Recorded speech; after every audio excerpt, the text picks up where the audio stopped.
നല്ല ഭംഗിയുള്ള സമതലങ്ങൾ, കാട്, മലകൾ, മനം മയക്കുന്ന പ്രകൃതി ദൃശ്യങ്ങളെല്ലാമുള്ള സഞ്ചാരികളുടെ സ്വപ്നമാണ് ഫ്ലോറിഡ. എന്നാൽ ഫ്ലോറിഡയ്ക്ക് മറ്റൊരു പ്രത്യേകത കൂടെ ഉണ്ട്. ഏറ്റവും കൂടുതൽ സിങ്ക് ഹോളുകൾ കാണുന്ന ഒരു പ്രദേശമാണ് ഫ്ലോറിഡ. നമ്മുടെ നാട്ടിലും ഈ കിണറിടിഞ്ഞ് താണുപോയി എന്നൊക്കെ കേൾക്കാറില്ലേ? അതുപോലെ ഭൂമിക്കടിയിലുള്ള ഒരു സ്പേസിലേക്ക്, അതായത് ഒരു ഗ്യാപ്പ്, ഇതിനെ എർത്ത് കാവിറ്റി എന്നൊക്കെയാണ് വിളിക്കുന്നത്. ഈ ഒരു സ്പേസിലേക്ക് ഭൂമിയുടെ ഏറ്റവും മുകളിലുള്ള ലെയറിലെ മണ്ണ് ഇടിഞ്ഞ് താണുണ്ടാകുന്നൊരു ഗർത്തമാണ് സിങ്ക് ഹോള്.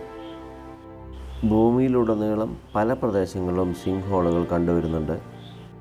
ചൈനയാണ് ഏറ്റവും കൂടുതൽ സിങ്ക് ഹോളുകളുള്ള രാജ്യം. ലൈം സ്റ്റോണുകൾ കൂടുതലായി കണ്ടുവരുന്ന പ്രദേശങ്ങളിലാണ് സിങ്ക് ഹോളുകൾ കൂടുതലായി ഉണ്ടാവാറ്. ഫ്ലോറിഡയുടെ ബേസിലും ലൈം സ്റ്റോണുകളാണ് കൂടുതലായി കാണപ്പെടുന്നത്.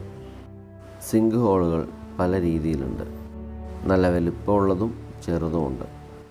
ലൈം സ്റ്റോണുകളുടെ ദുർബലമായ പ്രദേശങ്ങൾക്ക് മുകളിൽ കാലങ്ങൾ കൊണ്ട് മണ്ണ് വന്ന് മൂടുകയും മഴയോ മറ്റോ പെയ്യുന്നത് മൂലം ഈ മണ്ണിലൂടെ അകത്തേക്ക് ഈർപ്പം ജലമിറങ്ങുകയും താഴേക്ക് ഊർന്നിറങ്ങുന്ന ജലം മണ്ണിൻ്റെ ഖരാവസ്ഥയിൽ മാറ്റം വരുത്തി പല മീറ്റർ താഴെയുള്ള ലൈം സ്റ്റോണിൻ്റെ ദുർബലമായ പ്രദേശത്തെത്തുന്നു.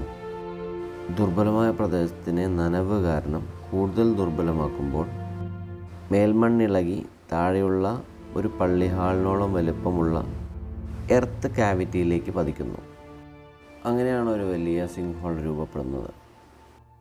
15 മാർച്ച് 2013 ഫ്ലോറിഡയിലുള്ള ഫെറി ബുഷ് എന്ന് പറയുന്ന വ്യക്തി തൻ്റെ ജോലിയെല്ലാം കഴിഞ്ഞ് വന്ന് ഉറങ്ങാൻ കിടക്കുകയായിരുന്നു. ഉറക്കത്തിനിടയിൽ പെട്ടെന്നൊരു ശബ്ദം കേട്ടാണ് അയാൾ ഉണർന്നത്. ഉറക്കത്തിൽ നിന്ന് ഉണർന്ന അയാൾ കാണുന്നത് തൻ്റെ മുറി ഭൂമിക്കടിയിലേക്ക് താഴ്ന്നുകൊണ്ടിരിക്കുന്നതാണ്. എന്തു ചെയ്യണമെന്നറിയാത്ത അയാൾ ഉറക്കെ നിലവിളിച്ചു. ഫെറി ബുഷിൻ്റെ സഹോദരൻ ജെർമി ബുഷ് അടുത്ത റൂമിലുണ്ടായിരുന്നുവെങ്കിലും അയാൾക്ക് പക്ഷേ ഫെറിയെ സഹായിക്കാനായില്ല. ഫെറിയുടെ കിടപ്പുമുറിയുടെ അടിയിൽ ഓപ്പണായ സിങ്ക് ഹോൾ പതിയെ വലുതായി. ഫെറി ഉൾപ്പെടെ ഫെറിയുടെ മുറി, അടുത്തുള്ള ചില മുറികളെല്ലാം കൂടി ഈ സിങ്ക് ഹോളിലേക്ക് പതിക്കുകയായിരുന്നു. ഫെറിയുടെ ഉറക്കെയുള്ള കരച്ചിൽ ശബ്ദം കേട്ട് ജെർമി സംഭവ സ്ഥലത്ത് ഓടിയെത്തിയെങ്കിലും ആ സമയം കൊണ്ട് തന്നെ ഫെറിയെ സിങ്ക് ഹോൾ വിഴുങ്ങിയിരുന്നു. അതിനുശേഷം ഫയർ, റെസ്ക്യൂ, പോലീസ് തുടങ്ങിയ ടീമെല്ലാം സംഭവ സ്ഥലത്തെത്തിയെങ്കിലും ഫെറിയെ തുടർന്ന് കണ്ടെത്തുവാനോ രക്ഷപ്പെടുത്തുവാനോ സാധിച്ചില്ല.